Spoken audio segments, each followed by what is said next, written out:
آج ہم اللہ کا نام لے کر سورہ نساء کا ترجمہ اور مختصر تشریح شروع کر رہے ہیں۔ جیسا کہ میں آپ کو بتا چکا ہوں کہ قرآن مجید میں مکی اور مدنی صورتوں کے جو گروپ ہیں ان میں سے پہلا گروپ 5 صورتوں پر مشتمل ہے۔ مکی صورت صرف سورہ فاتحہ ہے، حجم میں بہت چھوٹی، معنی میں، مفہوم میں، عظمت میں، فضیلت میں بہت بڑی۔ اس کے بعد 4 صورتیں جو ہیں وہ مدنی ہیں، بقرہ، نساء، آل عمران اور مائدہ۔ اور یہ جو 4 صورتیں ہیں یہ دو صورتوں کے 2 جوڑوں کی شکل میں ہیں۔ سورۃ البقرہ، سورۃ آل عمران، یہ الزہراوین، خود حضور نے ان کو ایک نام دیا مشترک، اور ان میں جو مناسبتیں ہیں، مشابہت ہیں، وہ تفصیل کے ساتھ ہمارے ترجمے کے دوران سامنے آتے رہی ہیں۔ نسبت زوجیت کس اعتبار سے ہے، ایک دوسرے کی تکمیل کس پہلو سے کرتی ہیں، یہ بات بھی سامنے آئی۔ اب جو 2 صورتیں ہیں یہ سورۃ النساء اور سورۃ المائدہ، یہ جوڑے کی شکل میں ہیں۔ ان میں ایک تو بڑا کنٹراسٹ نظر یہ آئے گا کہ سابقہ 2 صورتوں میں پہلے حروف مقطعات اور دونوں میں پھر قرآن مجید اور کتب سماویہ کی عظمت کا بیان، جبکہ ان دونوں صورتوں میں کوئی تمہیدی اس طرح کی گفتگو نہیں ہے، براہ راست خطاب ہو رہا ہے۔ البتہ یہ فرق ہے وہ نسبت زوجیت کے اعتبار سے کہ سورہ نساء میں خطاب ہے یا ایھا الناس، اے لوگو، خطاب عام ہے، اور سورۃ المائدہ کا آغاز ہوتا ہے یا ایھا الذین آمنوا، وہاں خاص ہے، انسانوں میں سے جو لوگ ایمان کے دعوے دار ہوں۔ باقی جس طرح سورہ بقرہ اور سورہ آل عمران نصفین میں منقسم ہیں، اس طرح کا معاملہ ان دونوں صورتوں کا نہیں ہے۔ اپنے اسلوب کے اعتبار سے یہ دونوں صورتیں سورہ بقرہ کے نصف ثانی کے مشابہ ہیں، یعنی چند مضامین کی لڑیاں چل رہی ہیں لیکن آپس میں اس طرح بٹی ہوئی ہیں، گتھی ہوئی ہیں رسی کی طرح کہ وہ نظر آئیں گی کٹواں۔ ایک لڑی لال ہے، ایک پیلی ہے، ایک ہری ہے، ایک نیلی ہے، لیکن جب آپ ان کو بٹ دیتے ہیں تو ایک طرف سے دیکھیں گے تو وہ کٹا پٹا رنگ نظر آئے گا، مسلسل لال نہیں نظر آئے گا، مسلسل پیلا، نہ نیلا نہ ہرا۔ کھول دیں گے تو معلوم ہوگا کہ وہ تو واقعتاً ایک علیحدہ لڑی ہے، ایک نیلی ہے، ایک پیلی ہے۔ تو وہاں تو میں نے سورہ بقرہ میں آپ کو بتایا تھا کہ 4 ڈوریاں ہیں، 2 کا تعلق شریعت سے، شریعت میں 2 لڑیاں ہوئیں، ایک عبادات اور ایک معاملات۔ 2 کا تعلق ہے جہاد فی سبیل اللہ سے، ایک جہاد بالمال یعنی انفاق فی سبیل اللہ، اور ایک جہاد بالنفس کی آخری شکل یعنی قتال فی سبیل اللہ۔ یہ چاروں کا تانا بانا سورہ بقرہ کے نصف ثانی میں تھا۔ یہاں سورہ نساء میں بھی آپ دیکھیں گے کہ 3 لڑیاں ہیں یہاں، اور وہ اسی طرح آپس میں گتھی ہوئی ہیں، نظر آئیں گی کٹواں، لیکن اگر آپ ان سب کو علیحدہ علیحدہ کر لیں تو وہ اپنی جگہ پر ایک علیحدہ مضمون بن جائے گا۔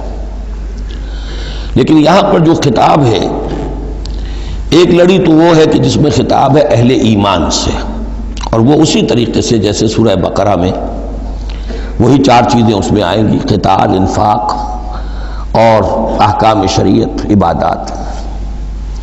لیکن دوسرا خطاب ہے اس میں اہل کتاب سے، اس میں یہ کہ نصارہ اور یہود دونوں گڈمڈ ہیں، ملے جلے ہیں۔ اب اہل کتاب کا معاملہ ہے، پہلی 2 صورتوں میں علیحدہ علیحدہ مسئلہ چل رہا تھا۔ تیسرے سب سے بڑا حصہ اس سورہ مبارکہ کا وہ ہے جو منافقین سے خطاب پر مشتمل ہے، لیکن وہ اکثر و بیشتر لوگ وہاں بات سمجھ نہیں پاتے، اس لیے کہ وہاں بھی خطاب ہوتا ہے یا ایھا الذین آمنوا سے۔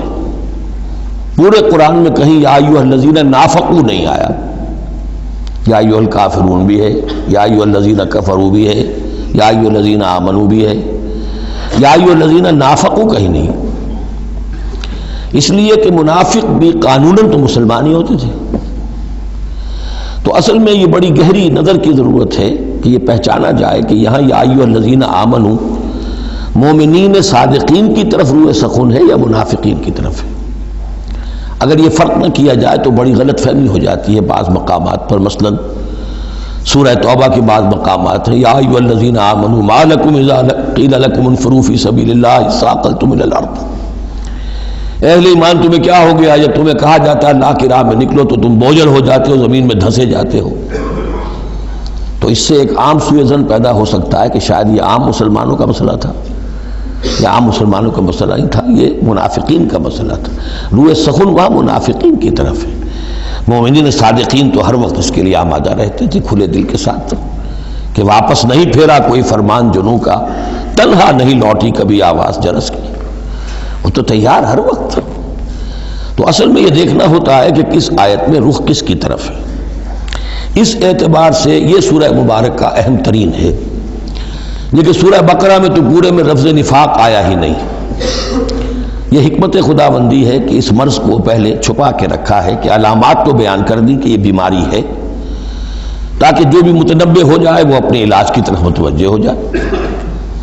لیکن یہ کہ جو لوگ نہیں متوجہ ہوئے، معلوم ہوا کہ اب ان کو تھوڑا سا نمایاں کرنا ضروری ہے، بات اوریاں کر کے کرنی پڑے گی۔ تو سورہ آل عمران میں ایک دو جگہ نفاق کا لفظ آ گیا، لیکن یہاں اب جو سب سے بڑا مضمون ہے سورہ بقرہ میں وہ منافقین کا ہے۔ یوں سمجھیے کہ 176 جو اس کی آیات ہیں، اس میں سے 55 آیتیں ہیں کہ جن کا جو میرا تجزیہ ہے روح سخن ہے مومنین صادقین کی طرف۔ صرف 37 آیات ہیں کہ جن میں خطاب ہے اہل کتاب سے، یہود اور نصارہ سے مشترک طور پر، اور 84 آیات ہیں جن میں خطاب منافقین سے۔ لیکن وہی بات جو میں نے عرض کی کہ جہاں بھی ان سے بات ہوگی یا ایھا الذین آمنوا کے حوالے سے ہوگی، اس لیے کہ ایمان کے دعوے دار تو وہ بھی تھے۔ منافق تو وہی ہوتا ہے کہ جو دعویٰ کرتا ہے ایمان کا، چاہے وہ شعوری طور پر منافق ہو چاہے غیر شعوری طور پر منافق ہو، لیکن یہ کہ دعویٰ ایمان تو اس میں موجود ہوگا۔ سورہ نساء اور سورہ مائدہ کے مابین ایک فرق نوٹ کر لیجئے۔ انسانی تمدن میں سب سے بنیادی چیز جو ہے وہ ہے معاشرہ، اور معاشرے میں عورت اور مرد کا تعلق، اور نمبر 2 جو معاشرے میں کچھ کمزور طبقات ہوتے ہیں ان کے لحاظ کا خیال، ان کے حقوق کا لحاظ کرنا۔ یہ مضمون آپ کو ملے گا سورہ نساء میں۔